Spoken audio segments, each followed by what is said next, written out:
হবে ভিডিওটা পুরোটা না শুরু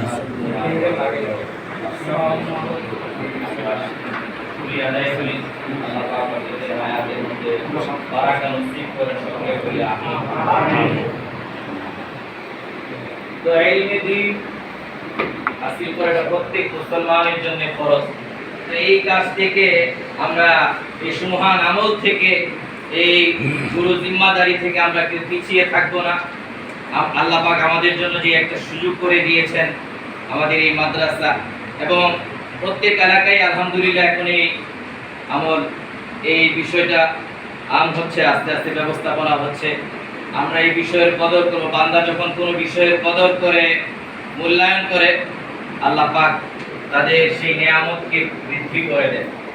আল্লাহ রাব্বুল আলামিন আমাদেরকে তার সুমহান দ্বীনের উপর এই উলুমে নবুয়তের সাথে সম্পৃক্ত হওয়া, সম্পৃক্ত থাকা তৌফিক নসিব করেন। আমিন।